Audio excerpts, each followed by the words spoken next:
യേശുവിൽ ഏറ്റവും അനുഗ്രഹീതരായ പ്രിയപ്പെട്ടവരെ, എല്ലാവരും സന്തോഷമായിട്ടിരിക്കുന്നു, ആരോഗ്യത്തോടെ ആയിരിക്കുന്നു എന്നൊക്കെയും ഞങ്ങൾ വിശ്വസിക്കുന്നു. നിങ്ങൾക്കെല്ലാവർക്കും വേണ്ടി പ്രാർത്ഥിക്കുന്നു. ദൈവാനുഗ്രഹത്തോടെ ആയിരിക്കാൻ നിങ്ങൾക്ക് സാധിക്കുന്നുവെന്ന് ഞങ്ങൾ വിശ്വസിക്കുന്നു. എല്ലാ ദിവസവും മുടങ്ങാതെ നിങ്ങൾക്ക് വേണ്ടി ഈ വചനം പറയുമ്പോഴും പ്രാർത്ഥിക്കുമ്പോഴും നിങ്ങളെ കൂടി ഓർക്കാറുണ്ട്.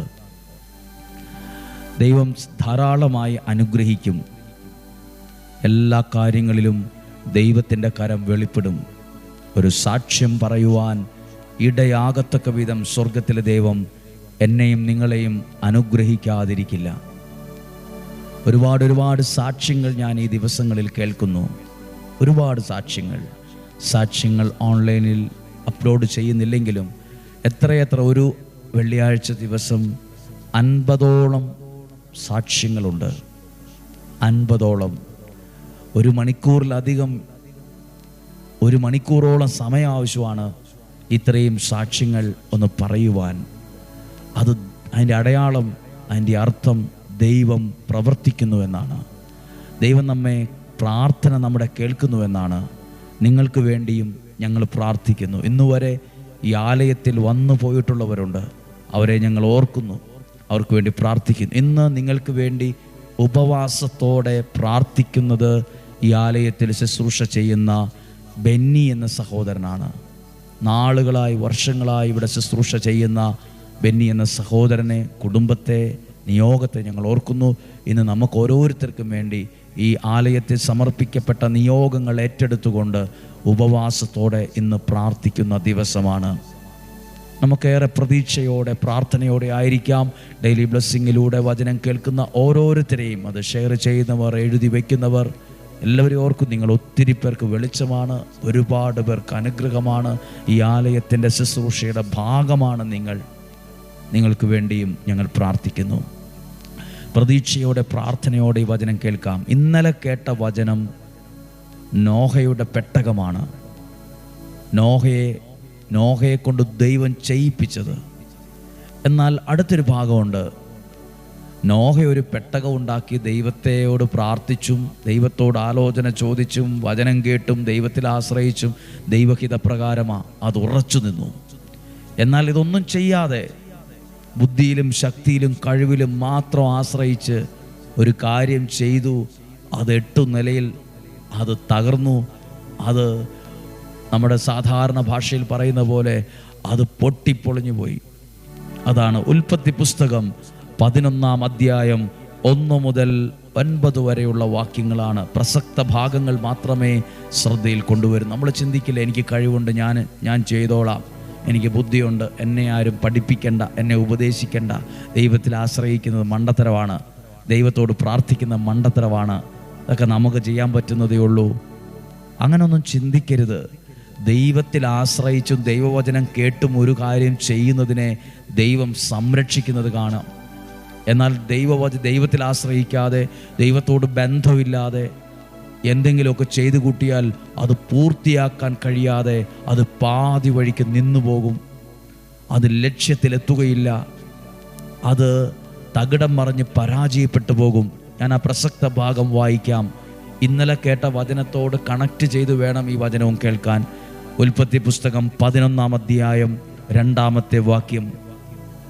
കിഴക്കുനിന്നും വന്നവർ ഷീനാറിൽ ഒരു സമതല പ്രദേശം കണ്ടെത്തി, നല്ലൊരു ഭൂമി കണ്ടെത്തി, നല്ലൊരു സ്ഥലം കണ്ടെത്തി, അവിടെ താമസിച്ചു. ഉടനെ അവരുടെ പ്ലാൻ, 3-ാമത്തെ വാക്യം, നമുക്ക് ഇഷ്ടികയുണ്ടാക്കി ചുട്ടെടുക്കാം എന്നവർ പറഞ്ഞു. അങ്ങനെ കല്ലിന് പകരം ഇഷ്ടികയും കുമ്മായത്തിന് പകരം കളിമണ്ണും അവർ ഉപയോഗിച്ചു. അവർ പറഞ്ഞു, നമുക്കൊരു പട്ടണവും ആകാശം മുട്ടുന്ന ഗോപുരവും തീർത്ത് പ്രശസ്തി നിലനിർത്താം. വലിയ പുള്ളികളാണ്, ബുദ്ധിയുണ്ട്. അതെന്താ പറയാൻ കാരണം? അവർ പറഞ്ഞു കേട്ടോ, നമുക്ക് ഇഷ്ടിക ഉണ്ടാക്കണം, കല്ലിന് പകരം ഇഷ്ടിക, കുമ്മായത്തിന് പകരം കളിമണ്ണ്. പുതിയ ടെക്നോളജികൾ അന്നത്തെ കാലത്ത് കണ്ടുപിടിച്ച് അവർ ആകാശം മുട്ടുന്നത്ര ഉയരാൻ ആഗ്രഹിച്ചു. ആകാശം മുട്ടുന്നത്രയും ഉയരാൻ ആഗ്രഹിച്ചു. ഒരു പക്ഷേ അവരുടെ ബുദ്ധി കൊണ്ട് കളിമണ്ണും ഇഷ്ടികയും എല്ലാം ഉപയോഗിച്ച് അത് ചെയ്യുന്നത് കണ്ടപ്പോൾ പലരും പറഞ്ഞു കാണും, ബുദ്ധിയാണ്, ഭയങ്കര സംഭവമാണ് എന്ന് പലരും അഭിപ്രായം പറഞ്ഞു കാണും. എവിടെയെങ്കിലും ശ്രദ്ധിച്ചോ? ഇവർ ദൈവവചനം കേൾക്കുന്നത്, ഇവർ ദൈവത്തിൽ ആശ്രയിക്കുന്നത്, ഒരു മിനിറ്റ് പ്രാർത്ഥിക്കുന്നത്, ദൈവഹിതം, അങ്ങനൊരു സംഭവമേ ഇല്ല. പക്ഷെ ആകാശം മുട്ട ഉയരണമെന്ന ആഗ്രഹം, പക്ഷെ നടന്നില്ല. ഉദ്ദേശം ഫലമായില്ല. കഴിവുണ്ടായിരുന്നു, ബുദ്ധി ഉണ്ടായിരുന്നു. എല്ലാവരും ഇങ്ങനെ ചെയ്യുന്ന കണ്ടപ്പോൾ ആ നാട്ടിലെ പലരും പറഞ്ഞു കാണും, ഭയങ്കര സംഭവമാണ്, ഭയങ്കര ബുദ്ധിയാണ്. പക്ഷെ കാലം കുറച്ച് കഴിഞ്ഞപ്പോൾ തെളിയിച്ചു, ദൈവത്തിൽ ആശ്രയിക്കാതെ, വചനം കേൾക്കാതെ, പ്രാർത്ഥിക്കാതെ, ദൈവത്തോട് ബന്ധമില്ലാതെ ചെയ്തത് ആന മണ്ടത്തരമായി പോയെന്ന്. മുഴുവൻ നഷ്ടമായി, സാമ്പത്തികം ഭയങ്കര നഷ്ടമായി, എല്ലാം തമ്മി തല്ലി ചെതറിപ്പോയി. താഴെ എഴുതിയിട്ടുണ്ട് 8ാമത്തെ വാക്യം, അവരെ ഭൂമുഖത്തെല്ലാം ചിതറിച്ചു, അവർ പട്ടണം പണി ഉപേക്ഷിച്ചു. അതുകൊണ്ട് ആ സ്ഥലത്തിന് ബാബേൽ എന്ന പേരുണ്ടായി. ഭാഷ പരസ്പരം ഗ്രഹിക്കാനാവാത്ത വിധം ചെതറിപ്പോയി. ഒന്ന് പറയുന്നത് വേറൊരുത്തരും മനസ്സിലാകുകയില്ല. പണ്ട് ഒരേപോലെ ഇരുന്ന നല്ലപോലെ അങ്ങോട്ടും ഇങ്ങോട്ടും അണ്ടർസ്റ്റാൻഡിങ് പോയതാ, പരസ്പരം മനസ്സിലാക്കി പോയതാ. കുറച്ച് കഴിഞ്ഞപ്പോൾ ഭാഷ ചെതറിച്ചു എന്ന് പറഞ്ഞാൽ ഒരാൾ പറയുന്നത് ഇപ്പുറത്തെ ആൾക്ക് മനസ്സിലാകുന്നില്ല. അങ്ങോട്ടും ഇങ്ങോട്ടും വഴക്കായി, അങ്ങോട്ടും ഇങ്ങോട്ടും തമ്മി തല്ലായി, ചെതറിക്കപ്പെട്ടു പോയി. അവസാനം അവരെന്താണോ തുടങ്ങിയത് അത് പകുതി വഴിക്ക് ഉപേക്ഷിച്ചിട്ട് അവർ പോയി. പൂർത്തിയാക്കാൻ പറ്റിയില്ല. എന്നാൽ നോഹയുടെ പെട്ടകവുമായി ബന്ധപ്പെട്ട് അങ്ങനല്ലല്ലോ. അവിടെ ചെതറിയില്ലല്ലോ, അവിടെ വഴക്കുണ്ടായില്ലല്ലോ, അവിടെയും ഭാഷയുണ്ടായിരുന്നല്ലോ, ഭാഷ ചെതറിയില്ലല്ലോ. പാതി വഴിക്ക് ഉപേക്ഷിച്ച് നോഹയുടെ വഴിക്ക് പോയെന്ന് എഴുതിയിട്ടില്ലല്ലോ. ദൈവത്തിൽ ആശ്രയിച്ചു ചെയ്തപ്പോൾ അത് ഉറച്ചു നിന്നു, അത് ഉയർന്നു നിന്നു. എന്നാൽ ഇവിടെയോ ഉയർന്നു നിൽക്കണം, ഉറച്ചു നിൽക്കണമെന്നൊക്കെ ആഗ്രഹിച്ചാണ് പണിതത്. ഉയർന്നു നിന്നില്ല, ഉറച്ചു നിന്നില്ല. അവർ തമ്മിത്തല്ലി ചെതറിപ്പോയി, പട്ടണം പണി ഉപേക്ഷിച്ചവർ. അങ്ങനൊന്നും അല്ലായിരുന്നല്ലോ ആദ്യം പറഞ്ഞത്. അങ്ങനെ ആദ്യം പറഞ്ഞത് നമുക്ക് വലിയ ആകാശം മുട്ട ഒരു ബിൽഡിംഗ് ഉണ്ടാക്കണം, പ്രശസ്തി നിലനിർത്തണം, അങ്ങനെ ചെയ്യണം, ഇങ്ങനെ ചെയ്യണം, വലിയ ആളാകണം. സ്വപ്നം വലുതായിരുന്നു. പക്ഷെ ദൈവാശ്രയത്വമില്ലായിരുന്നു, പ്രാർത്ഥന ഇല്ലായിരുന്നു, ദൈവത്തോട് ബന്ധമില്ലായിരുന്നു, ദൈവഹിതം അന്വേഷിക്കാതെയാണ് ചെയ്തത്. ദൈവത്തോട് ബന്ധമില്ലാതെ ചെയ്തപ്പോൾ പലരും പറഞ്ഞു കാണും ഇതാ ബുദ്ധി. പക്ഷെ കാലം, ലോകം തെളിയിച്ചു അത് വലിയ മണ്ടത്തരമായി പോയത്. പ്രിയപ്പെട്ടവരെ, ഇന്ന് പ്രാർത്ഥിക്കുന്നില്ല, ഇന്ന് ദൈവത്തോട് ബന്ധമില്ല, ദൈവവചനം കേൾക്കുന്നില്ല.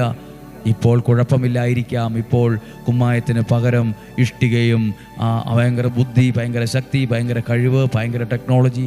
കുറച്ച് കഴിയുമ്പോൾ കാലം തെളിയിക്കും അത് ചെയ്തത് വലിയൊരു മണ്ടത്തരമായി.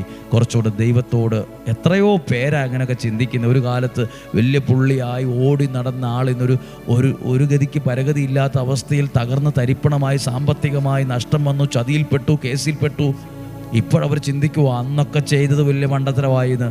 ഇതേ ഇഫക്റ്റാണ് ഇന്നും. ബാബേൽ ഗോപുരം പണിതുപോലെ അല്ല പണിയേണ്ടത്. നോഹ പെട്ടകം പണിതതുപോലെയാണ് ജീവിതമായാലും, ബിസിനസ്സായാലും, ആത്മീയ ജീവിതമായാലും, കുടുംബജീവിതമായാലും, ശുശ്രൂഷാ ജീവിതമായാലും പണിതുയർത്തേണ്ടത് ബാബേൽ ഗോപുരം പണിത പോലെയല്ല, നോഹ പെട്ടകം പണിത പോലെയാണ്. അതുകൊണ്ട് പ്രിയപ്പെട്ടവരെ, ഇന്ന് വചനം കേൾക്കുന്ന ഏത് പ്രായത്തിലുള്ള ആളാകട്ടെ, മനസ്സിലാക്കാൻ കഴിവുള്ള ഒരാളാണെങ്കിൽ ഓർത്തുകൊള്ളുക, വലിയ ബുദ്ധിമാന്മാരായിരുന്നു ബാബേൽ ഗോപുരം പണിത്, വലിയ പുള്ളികളായിരുന്നു. അല്ലെങ്കിൽ ആകാശം മുട്ടെ കെട്ടിടം പണിത് പേരും പ്രശസ്തിയും ഒന്നും കാണാതെ നിലനിർത്താമെന്നൊന്നും പറയത്തില്ലല്ലോ. വലിയ പുള്ളിയായിരുന്നു, വലിയ ബുദ്ധിമാന്മാരായിരുന്നു. പക്ഷേ ഉദ്ദേശിച്ച സ്ഥലത്തെത്തിയില്ല, ലക്ഷ്യത്തിലെത്തിയില്ല. പാതി വഴിക്കെല്ലാം ഉപേക്ഷിക്കേണ്ടി വന്നു. മാത്രമല്ല, പണ്ടത്തെ സ്നേഹവും ഐക്യവും ബന്ധവും എല്ലാം പോയി, ഭാഷ തന്നെ ചെതറിപ്പോയി. ഒന്ന് പറയുന്നത് വേറൊരാൾക്ക് ഇഷ്ടപ്പെടുകയില്ല, ഒന്ന് പറയുന്നത് വേറൊരാൾക്ക് ഉൾക്കൊള്ളാൻ പറ്റുന്നില്ല, അങ്ങോട്ടും ഇങ്ങോട്ടും വഴക്കായി, അവസാനം ചെതറിപ്പോയി. ഇതെന്തിനാ ഇത് പ്രസംഗിക്കുന്നത് എന്നറിയാമോ? ഡെയിലി ബ്ലെസ്സിങ്ങിൽ നിങ്ങളുടെ കുടുംബം ചെതറിപ്പോകാതിരിക്കാൻ, നിങ്ങൾ അനുഗ്രഹിക്കപ്പെട്ട് കയറി വരുവാൻ, നിങ്ങളുടെ തലമുറ അനുഗ്രഹിക്കപ്പെടുവാൻ, നിങ്ങൾ ഒരിക്കലും എവിടെയും തോറ്റുപോകാതിരിക്കുവാൻ, നിങ്ങൾ ദൈവാനുഗ്രഹത്തിൽ ഉറച്ചു നിൽക്കുവാൻ, അതിനുവേണ്ടി ഇതൊക്കെ ആവശ്യമാണ്. നോഹ പെട്ടകം പണിതതും ബാബേൽ ഗോപുരം പണിതതും നല്ലൊരു പാഠമാണ്. എന്തു കാര്യമായാലും അത് നോഹയെപ്പോലെ ദൈവത്തോട് ബന്ധത്തിൽ നിന്നോണ്ടാ പണിയുന്നെങ്കിൽ അത് മക്കളെ വളർത്തുന്ന കാര്യമായാലും, ബിസിനസ്സായാലും, പിള്ളേരുടെ വിദ്യാഭ്യാസമാണേലും, നാളെക്കുറിച്ചുള്ള സ്വപ്നമാണേലും, എന്ത് കാര്യവും എന്തിനോട് ബന്ധപ്പെട്ടാണേലും അങ്ങനെയാണ് ചെയ്യുന്നെങ്കിൽ അത് വിജയത്തിലെത്തും, അത് ഉറച്ചു നിൽക്കും. അല്ല ബാബേൽ ഗോപുരം പോലെ പ്രാർത്ഥനയില്ല, ദൈവത്തോട് ബന്ധമില്ല, ദൈവത്തിൽ ആശ്രയിക്കില്ല, അതിനെ കുറ്റം പറയും, വിമർശിക്കും, കളിയാക്കും, പുച്ഛിക്കും. കുറച്ച് കഴിയുമ്പോൾ ഇങ്ങനെ ചിന്തിക്കുന്നവർ തന്നെ കുറച്ച് കഴിയുമ്പോൾ പറയും അത് മണ്ടത്തരമായിപ്പോയി. പറഞ്ഞില്ലേലും ഉള്ളിലേലും തോന്നും വലിയ മണ്ടത്തരമായിപ്പോയി, അന്നത്തെ പൊട്ടബുദ്ധിക്ക് അങ്ങനെയൊക്കെ ചെയ്തു. ഉദ്ദേശിച്ച സ്ഥലത്ത് എത്തണമെന്ന് ആഗ്രഹമുണ്ടെങ്കിൽ, എവിടെയെങ്കിലും ഒന്ന് എത്തണമെന്ന് ആഗ്രഹമുണ്ടെങ്കിൽ കുറച്ചുകൂടെ ശ്രദ്ധയോടെ ആയിരിക്കാം, കുറച്ചുകൂടെ വിവേകത്തോടെ ആയിരിക്കാം, കുറേ കൂടി ദൈവത്തോട് ബന്ധമുള്ളവരാകാം. നമുക്ക് പ്രാർത്ഥിക്കാം. ഈ വചനത്തിലൂടെ സ്വർഗത്തിലെ ദൈവം അത്ഭുതകരമായി നിങ്ങളെ അനുഗ്രഹിക്കും, അത്ഭുതകരമായി നിങ്ങളെ അനുഗ്രഹിക്കും. ഇന്ന് വചനം കേൾക്കുന്ന ഓരോരുത്തരെ സമർപ്പിച്ച് പ്രാർത്ഥിക്കുന്നു. വെറുതെ ഒരു ഭംഗിയായിട്ടല്ല വചനം പറയുന്നതും കേൾക്കുന്നതൊക്കെ. കാരണം നിങ്ങളുടെ നിയോഗത്തിന് വേണ്ടി ഡെയിലി ബ്ലെസ്സിങ് വചനം കേൾക്കുന്ന ഓരോ കുടുംബങ്ങൾക്കും വ്യക്തികൾക്കും വേണ്ടി ഞങ്ങളിൽ ഒരാൾ ഉപവാസം ഇരുന്ന് പ്രാർത്ഥിക്കുന്നുണ്ട്. ഓരോ ദിവസവും ഓരോരുത്തർ, ഞായറാഴ്ച ഒഴികെ ബാക്കി എല്ലാ ദിവസവും ഓരോരുത്തർ ഉപവാസത്തോടെയാണ് പ്രാർത്ഥിക്കുന്നത്. നിങ്ങളുടെ കാര്യങ്ങളെ സമർപ്പിക്കുന്ന ഇന്ന് വ്യാഴാഴ്ചയാണ്. സ്വർഗത്തിലെ ദൈവം അത്ഭുതകരമായി നിങ്ങളെ ജീവിതത്തിൽ ഇടപെടുന്നൊരു സമയമാകട്ടെ. ധാരാളം ആളുകൾ ഒരുമിച്ച് കൂടി പ്രാർത്ഥിക്കുന്ന സമയമാണ്. 9 മണിക്ക് ആരാധന ആരംഭിക്കും, 9:30 കൗൺസിലിംഗ് ആരംഭിക്കും. 12:30 ആകുമ്പോൾ വേളാങ്കണ്ണി മാതാവിനോടുള്ള നൊവേന ചൊല്ലി പ്രാർത്ഥിക്കും. അതിനുശേഷം നിയോഗം സമർപ്പിച്ച് മുട്ടിലിഴഞ്ഞ് പ്രാർത്ഥിച്ച് നേർച്ചകളായി കാഴ്ചകളായി സമർപ്പിക്കാനുള്ള സമയം. ശേഷം നേർച്ച ഭക്ഷണം. അതിനുശേഷം ഉച്ച കഴിഞ്ഞ് കരുണയുടെ ജപമാല, വചനപ്രഘോഷണം, ആരാധന. 5 മണിക്ക് വിശുദ്ധ കുർബാന, യൂദാശ്ലീഹയുടെ നൊവേന ചൊല്ലി പ്രാർത്ഥിച്ച ശുശ്രൂഷകൾ തുടരുകയാണ്. വെള്ളിയാഴ്ചത്തെ ഏകദിന ശുശ്രൂഷകൾ അനുഗ്രഹമാണ്. വ്യാഴാഴ്ച വരുന്നവർ ബുക്ക് ചെയ്തിട്ട് വരിക. വെള്ളിയാഴ്ച ആർക്ക് വേണമെങ്കിലും പങ്കെടുക്കാം. ദൈവം നിങ്ങളെ അനുഗ്രഹിക്കട്ടെ. യേശുവിൻ്റെ ആശീർവാദം സ്വീകരിക്കുകയാണ്. നമ്മുടെ കർത്താവ് ഈശോ മിശിഹായുടെ കൃപയും പിതാവായ ദൈവത്തിൻ്റെ സ്നേഹവും പരിശുദ്ധാത്മാവിൻ്റെ സഹവാസവും നിങ്ങളോടുകൂടെ ഉണ്ടായിരിക്കട്ടെ, നിങ്ങളുടെ ഭവനത്തിൽ ഉണ്ടായിരിക്കട്ടെ, നിങ്ങളുടെ ജീവിതയാത്രയിൽ ഉണ്ടായിരിക്കട്ടെ. രോഗങ്ങളിൽ നിന്നും, അപകടങ്ങളിൽ നിന്നും, ദുർമരണത്തിൽ നിന്നും, മൂപ്പെത്താത്ത മരണത്തിൽ നിന്നും, ചതിയിൽ നിന്നും, വഞ്ചനയിൽ നിന്നും, നിരാശയിൽ നിന്നും സ്വർഗത്തിലെ ദൈവം അത്ഭുതകരമായ വിധത്തിലും രീതിയിലും നിങ്ങളെ സംരക്ഷിക്കട്ടെ. ദീർഘായുസ്സും ആരോഗ്യവും നൽകട്ടെ. ദൈവത്തിൻ്റെ അനുഗ്രഹമുള്ള ഉത്തരമുണ്ടാകട്ടെ. ഒരു സാക്ഷ്യം പറയാൻ കഴിയത്തക്ക വിധം ഇവരെ ദൈവമേ അനുഗ്രഹിക്കണമേ. ഇവരുടെ ജീവിതത്തിൽ ഒരു അത്ഭുത ദൈവിക ഇടപെടൽ സംഭവിക്കണമേ. പ്രാർത്ഥനയ്ക്ക് മറുപടി കൊടുക്കണമേ. പുതിയ ആശയങ്ങൾ കൊടുക്കണമേ. നല്ല വഴിത്തിരിവുകൾ ഉണ്ടാകണമേ. മാനസാന്തരങ്ങൾ ഉണ്ടാകണമേ. രോഗസൗഖ്യങ്ങൾ സംഭവിക്കണമേ. പുതിയ വഴികൾ തുറക്കണമേ. എല്ലാ കാര്യങ്ങൾക്കും വേണ്ടി ഞങ്ങൾ പ്രാർത്ഥിക്കുന്നു.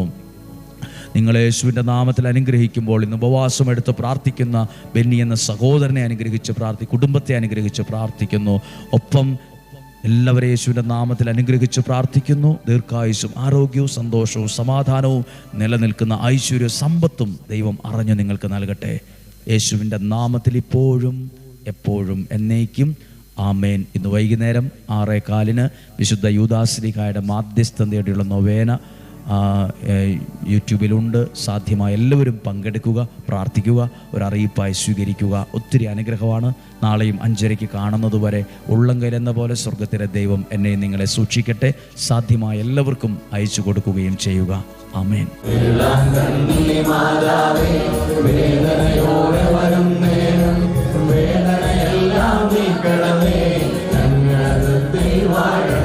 യേശുവിന്റെ അമ്മയാകുവാൻ അനാദികാലം മുൻപേ പിതാവായ ദൈവം തെരഞ്ഞെടുത്ത പരിശുദ്ധ അമ്മയുടെ മാധ്യസ്ഥം ഞങ്ങൾ പ്രത്യേകമായി യാചിക്കുന്നു.